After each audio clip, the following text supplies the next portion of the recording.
प्रणाम गुरुदेव। प्रभु तुम्हार मंगल करुक। केमन आছো बाबा? আপনার আশীর্বাদে দয়াময় খুব ভালো রেখেছে। কখন এসেছো? এসেছি অনেকক্ষণ হলো। আপনার ধ্যান ভাঙার অপেক্ষা করছিলাম।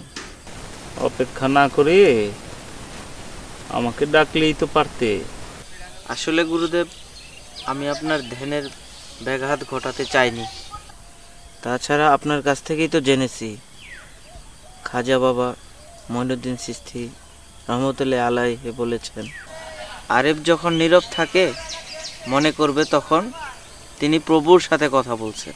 অতি উত্তম, তুমি সত্য অনুধাবন করতে পেরেছো। সাধক যখন ধ্যানমগ্ন থাকে সে প্রকৃতির সাথে লীন হয়ে যায়, পরমের দিকে অগ্রসর হতে থাকে। তার জ্ঞানচক্ষু জাগ্রত হতে থাকে। তোমরা যাকে তৃতীয় নয়ন বা থার্ড আই বলো, তাই যতটা সম্ভব ধ্যান অভ্যাস করা দরকার। আসসালামু আলাইকুম গুরুদেব, ভালো আছেন? ওয়ালাইকুম আসসালাম রহমাতুল্লাহ। কেমন আছো বাবা? জি গুরুদেব, আপনার দোয়ায় আল্লাহ পাক অনেক ভালো রেখেছেন। গুরুদেব অর্জুন দাদার সাথে খুব গুরুত্বপূর্ণ আলোচনা করতেছেন, আমি হতভাগা মনে হয় সেটা পেলাম না। না ভাই, গুরুদেব মাত্র আলোচনা শুরু করেছেন আর তুমি সঠিক সময়ে এসেছো। শোনো বাবা হোসেন, আমি অর্জুনের সাথে ত্রিনয়ন বিষয়ে কথা বলছিলাম। ত্রিনয়ন কি গুরুদেব? যদি কৃপা করে বলতেন তাহলে শুনে খুব আনন্দিত হতাম।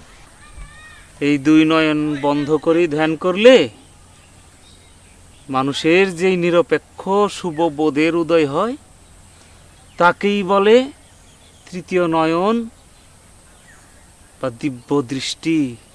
সাধক তার সাধনার মাধ্যমে এই তৃতীয় নয়ন জাগ্রত করে, আর যখন তৃতীয় নয়ন জাগ্রত হয় তখন তার কাছে বাতেনে বলতে আর কিছু থাকে না।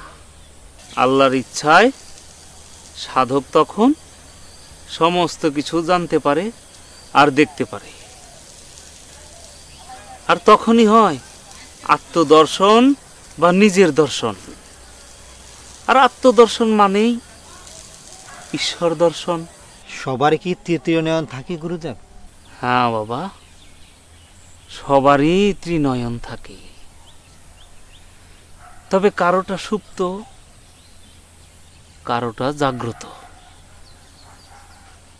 আর সাধারণ মানুষের সুপ্ত থাকে বলেই চোখ বন্ধ করলে শুধু অন্ধকার দেখতে পায়।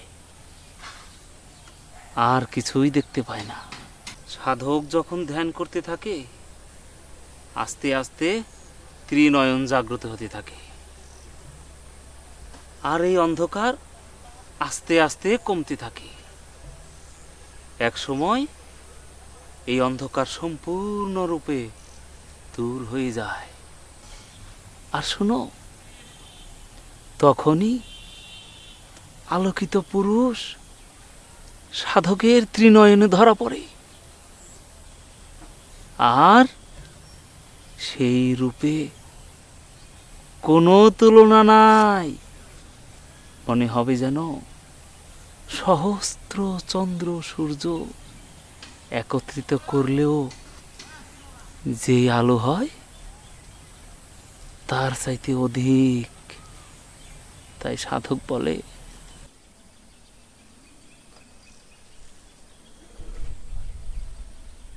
দেখলে ছবি পাগল হবি,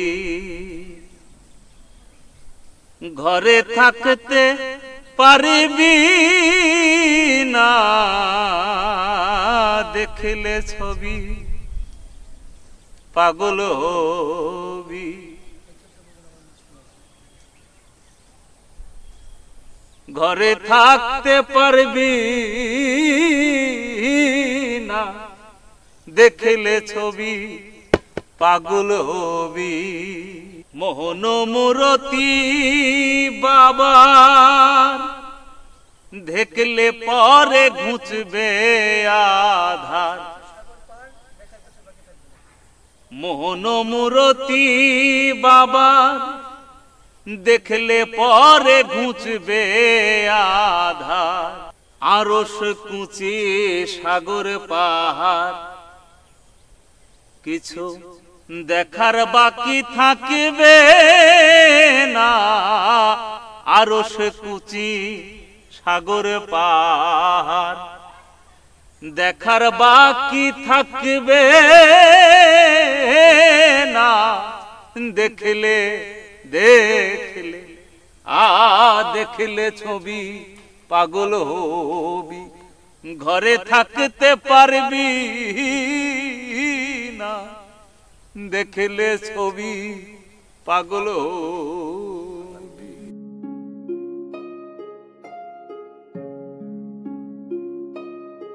সেই আলেক পুরুষ গুরু রূপ ধারণ করবে,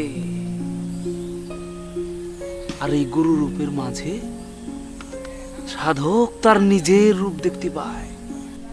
আমি বিভিন্ন প্রতিষ্ঠান থেকে মেডিটেশন বা ধ্যান শিখেছি বলে দৈহিক দিক দিয়ে অনেক সুস্থতা লাভ করলেও আত্মিক দিক দিয়ে তেমন কোনো উন্নতি করতে পারেনি। আজকাল মানুষ টাকার বিনিময়ে বিভিন্ন প্রতিষ্ঠান থেকে ধ্যান শিক্ষা করে। তোমরা বাবা যাকে মেডিটেশন বলো, আর এই ধ্যান হচ্ছে আধ্যাত্মিক বিষয়। অর্থ দিয়ে আধ্যাত্মিকতা ক্রয় করা যায় না। আমাদের পূর্বপুরুষ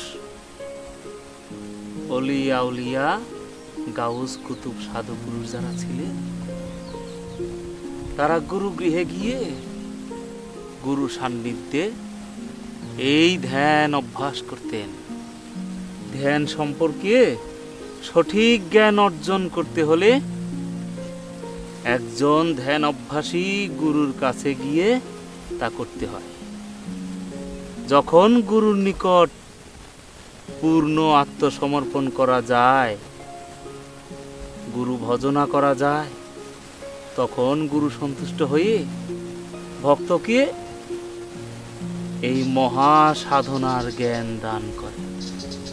তবে আমরা যে বিভিন্ন প্রতিষ্ঠান থেকে যে মেডিটেশন শিখেছি তা কি সব ভুল ছিল এবং নিরর্থক ছিল গুরুজি?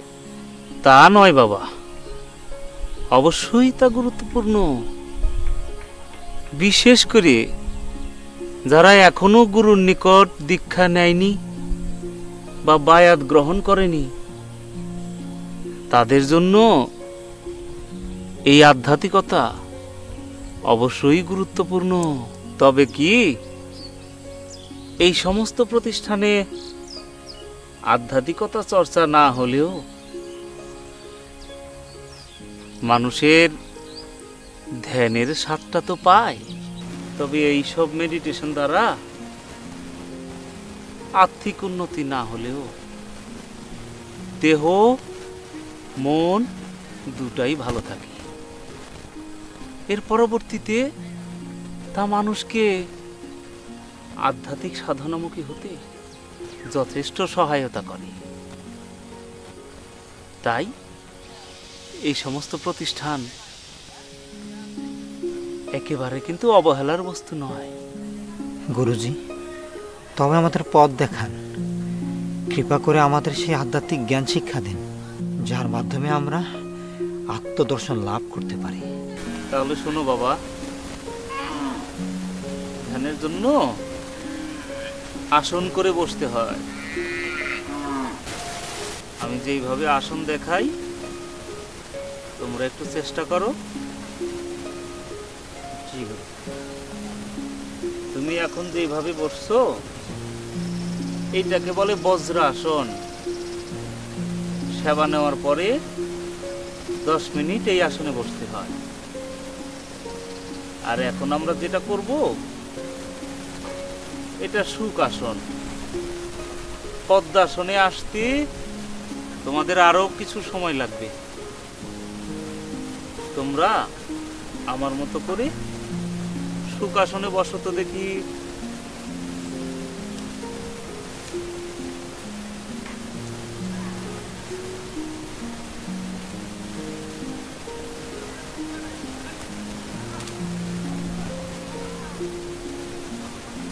এইভাবে যদি নাও হয় অর্জুনের মতো করে বসো।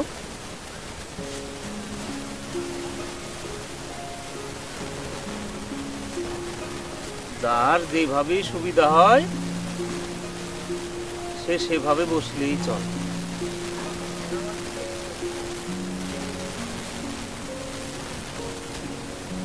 ধ্যানে বসলি মেরুদণ্ড সোজা রাখতে হয়, ঘাড় পিঠ সমান রাখতে হয়। শোনো, যতটা সময় শ্বাস গ্রহণ করবে তার চাইতে অধিক সময় শ্বাস ধরে রাখতে হবে। তারপর লম্বা সময় ধরে আস্তে আস্তে নিঃশ্বাস ত্যাগ করতে হবে। তবে মনে রাখতে হবে মেরুদণ্ড সব সময় সোজা, শুধু ধ্যানের জন্য নয়। জগৎ সংসারে যেখানেই যাও, যেখানেই বসো, যেখানেই দাঁড়াও, মেরুদণ্ড রাখতে হবে সোজা। এটা সাধকের বৈশিষ্ট্য। তাতে অনেক উপকার, যেমন দেহের উপকার তেমনি মনের উপকার। শ্বাস গ্রহণ করাটা এইটারে আধ্যাত্মিক জগতে বলে পূরক, আর শ্বাস ত্যাগ করাটা এইটাকে বলে রেচক। আর ওই যে লম্বা সময় শ্বাস ধরে রাখা এটার নাম হলো কুম্ভক করা। এবার আমার সাথে একটু মেরুদণ্ড সোজা করে বসে দমের একটু অনুশীলন করো তো দেখি।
বুঝতে পেরেছি গুরুজি, আমরা এভাবেই ধ্যান করব।